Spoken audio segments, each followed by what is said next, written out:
If we're to solve the problem of the economic crisis, we need to understand an adequate history to which the problem itself is a repercussion of.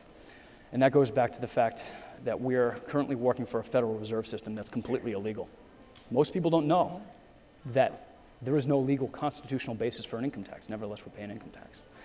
And this itself originates from the fact that in 1913, J.P. Morgan, John D. Rockefeller, and Paul Warburg, three huge business magnates at the time, conspired together and achieved a silent coup d'etat of the Woodrow Wilson's presidential cabinet by paying off Secretary of State Philander Knox to lie to the public and say that there was now an income tax amendment passed into labor.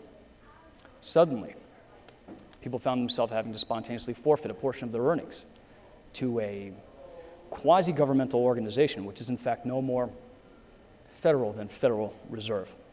Federal Express, but the Federal Reserve itself,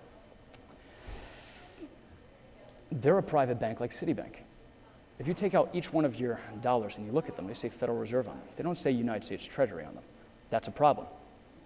Now, ever since we forfeited our economic sovereignty to a private bank, the value of the dollar has plummeted categorically since then. We've had two depressions, this being the second of them. If we are to change or have any effect on the way that the country is heading economically, we need to stop becoming sidetracked by all these extraneous miscellaneous concerns which are only peripheral to the issue by focusing purely on the cause. If you treat cancer, you don't spend your money trying to suppress the symptoms of it. You isolate the tumor and you destroy it. You extirpate the problem at the root.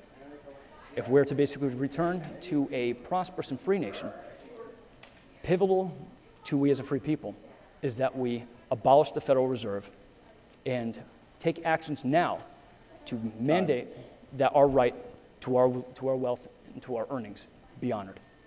Spencer, next question. All right, we're going to switch gears a little bit here. It's been 7 years earlier in September, since September 11th. And say what you will about the job that President Bush has done, but we have not had another terrorist attack on our nation, on our American soil, since that time. Do you believe that we've dealt adequately with the threat of terrorism around the world? And I'm not talking in a historical content. I'm talking about what you will do when you go down to Congress and what positions you will take. Because you're not just going to have to talk, but you're going to have to vote on these issues. So how do you believe that you will vote? How do you think that the United States should approach the issue of terrorism in the future? The war on terror is a fraud, period. It's a sham and it's a mockery. You cannot have a war on a strategy, on an abstract intellectual concept. You can only have wars on the embodiment of those strategies, which are the splinter cells and the individuals which the strategy becomes manifest in. So the war on terror is nothing less than thought war, crime war, an attempt to basically assault a way of thinking that has been adopted by people who have become so desperate in their life conditions that they have no other choice. Now, I'm not arguing to appeasement. I'm just simply laying the fact that you cannot hit an intangible with a missile. So how do you suggest the United States attack this issue of terror, these cells that you just spoke of? How do you do that? If you're elected to Congress, you will have to deal with this. First, everything boils back to economic policy. Currently, the United States, and Mr. Duffee here recognized it, is being run by international banking cartels. International banking cartels are notorious for financing both sides of the war, just as the international banking cartels did during the Second World War, where they financed both Adolf Hitler's side and the sides of the Allies. In many ways, you find that free and prosperous nations have nothing to lose, or nothing to gain, rather, from becoming involved in warfare. But it's always those that are investing in the sales of military supplies and those that are disseminating loans for people that are willing to purchase these military supplies that stand to profit. So you find that the root of war in itself boils back down to economic policy, an economic policy that has been imposed on us unconstitutionally. And if we seek to attain genuine and lasting peace in this country, we need, absolutely and unequivocally, to dissolve the Federal Reserve System. But how will you vote to, you're gonna be faced with this issue of terror, this issue of people wanting to come and hurt the United States. All right, let me be more explicit now. Because you're going to have to vote on this when you're in Congress. I just want to make I'm going to clear. attempt to vote to end the war on terror. Okay. Simple as that. All right. I would also, that is, the war on terror is a fraud.